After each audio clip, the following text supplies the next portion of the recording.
La psicología científica americana surge cuando la alemana se expande por Estados Unidos. Esto les ayuda a tener un planteamiento pragmatismo y se evolucionó en 4 etapas. En la primera, moral y mental. La segunda fue la filosofía escocesa. La tercera, un renacimiento americano. Y en la cuarta aparece cuando empieza a existir el funcionalismo. Esta psicología heredó el aparato y el cuerpo de Wundt, pero la mente y su inspiración era de Walton. Tuvo 2 generaciones, generación de 1880, los pioneros de la psicología, y en 1890 un nuevo panorama de la psicología. Uno de los representantes de esta psicología fue William James, padre de la psicología, pensador, plural y de amplias miras. Creó un laboratorio. En 1890 decidió impulsar su actividad. Considera la psicología como una ciencia natural y la concretó en 3 puntos: las eferencias, las aferencias y los procesos mentales. Su esquema era estímulo que recibe el sujeto, organismo manipula los procesos y respuesta que da el sujeto. Para él la conciencia era una corriente que fluye, el instinto es la facultad de actuar de un modo determinado, la emoción, reverberación orgánica de los movimientos. Existen 2 yo, el empírico, la suma total de lo que se puede llamar suyo, y puro, el que nos permite saber que somos nosotros. Otro autor era Granville Stanley Hall, fue pionero, fundó el primer laboratorio, defendió la psicología entre las ciencias naturales y la claridad del distanciamiento metafísico. Profundizó en la psicología del sexo, se centró en la psicología del niño, la adolescencia y la senectud.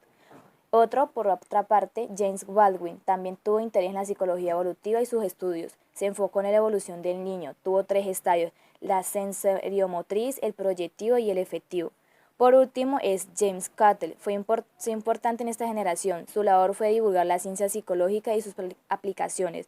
Sus temas de investigaciones fueron muy diversos. A pesar de tanta diversidad, siempre se concentró en las diferencias individuales y los tests mentales. La psicología británica. El pensamiento de la naturaleza humana se cultivó en las Islas Británicas entre los siglos XVII y XIX. Se introdujo con mucha dificultad, más que en otros países, ya que el Reino Unido fue reticente. Hubo un retraso de 20 años. Eso pudo ser provocado por la falta de apoyo de las universidades, pero fue en la segunda mitad del siglo XIX cuando dichas reflexiones sobre el hombre y su mente, inicialmente de carácter filosófico, fueron adquiriendo tintes cada vez más biológicos y estrictamente psicológicos. Al hablar de esta psicología hay que tener en cuenta por un lado las influencias darwinistas y por el otro las influencias derivadas de la psicología filosófica. Las ideas derivadas de Darwin fueron esenciales para el surgimiento de la psicología animal o comparada y para el establecimiento de una psicología diferencial preocupada por la heredabilidad de las capacidades humanas, el afianzamiento del pensamiento evolucionista y su cruce inevitable con el asociacionismo permitió el tránsito hacia la psicología científica en Gran Bretaña y condicionó considerablemente el curso posterior de la psicología mundial. Con esto surgen figuras como Romanes y Morgan o Walton. A través de Pearson influyó en Spearman y en toda la escuela psicométrica en Londres. También surge la psicología experimental, partiendo de la psicología filosófica, donde el esfuerzo de Guarizuli se vio traducido en la creación de los primeros laboratorios de psicología experimental inglés. Desde Inglaterra partieron 2 universidades, la de Londres y la de Cambridge.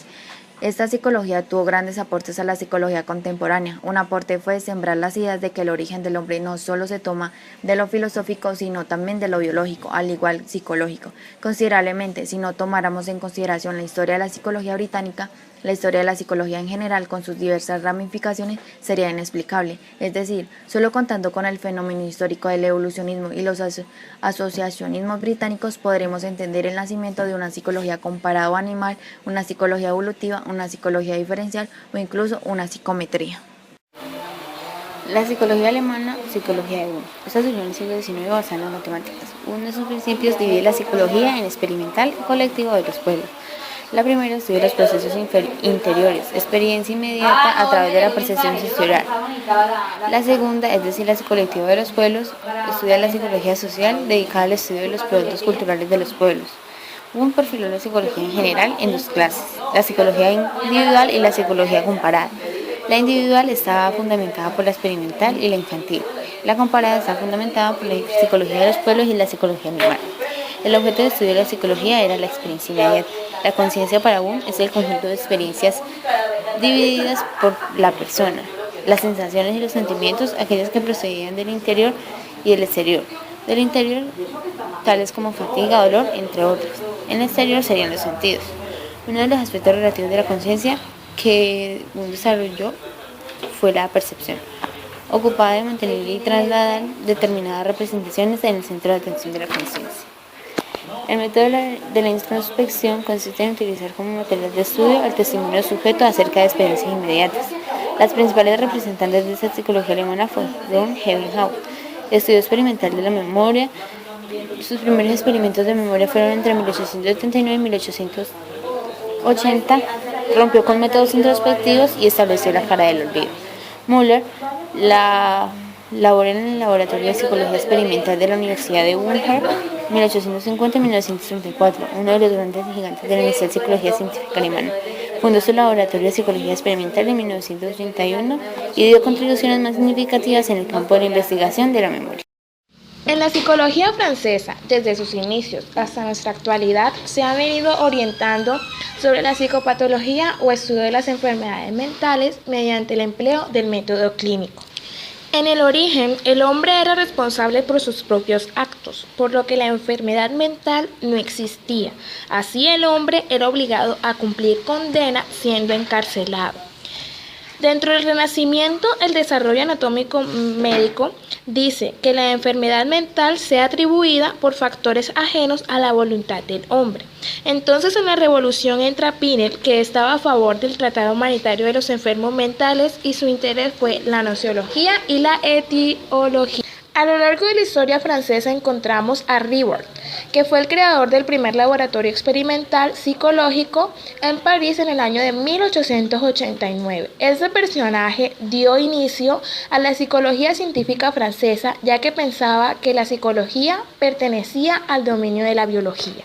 Ribot creyó que la enfermedad mental podía ser una forma de estudiar los fenómenos psíquicos normales por medio del método psicopatológico o mórbido, bajo la influencia de su amigo Charcot, que fue otro padre de la psicología clínica francesa y fue investigador exclusivo de las enfermedades mentales como la esclerosis, epilepsias, entre otras.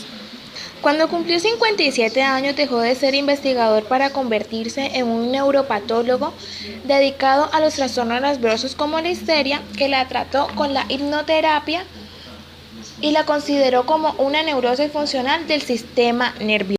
Psicología rusa.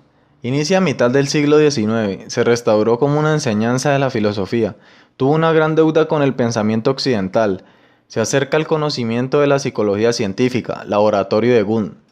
A mediados del siglo XIX, la psicología rusa estuvo dominada por dos movimientos complementarios que se enfrentaron a la ortodoxia religiosa y política, las cuales fueron filosofía experimental y los protagonistas de las ciencias naturales. El principal psicólogo más distinguido en esta psicología es Cherepanov.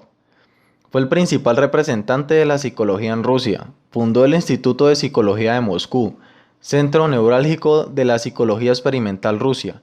Difundió ideas a través de la revista de psicología creada en 1917. Uno de sus discípulos de Cherepanov fue Kornilov. En 1921 hubo una lucha ideológica entre materialismo e idealismo. Pavlov y Bechterev estuvieron influenciados en el positivismo y en el materialismo de Chenov. Pavlov fue uno de los más importantes reflexólogos rusos. Defendió siempre su postura de fisiólogo y nunca se consideró como un psicólogo. Nunca llegó a aceptar que la psicología hubiese alcanzado el rango de la ciencia natural. La reflexología rusa fue formulada a mitad del siglo XIX por Chenov. Fue influenciado por los filósofos materialistas y la filosofía alemana. Influyó en el conductismo inicial. Estas las consideró como psicologías objetivas, el estudio del comportamiento humano y animal. Toda su actividad era reductible a movimientos, reflejos e iniciando como estímulo, y terminó como un movimiento muscular. Su aporte principal era la psicología basada en el concepto filosófico del reflejo, viendo el sistema nervioso como una máquina de energía.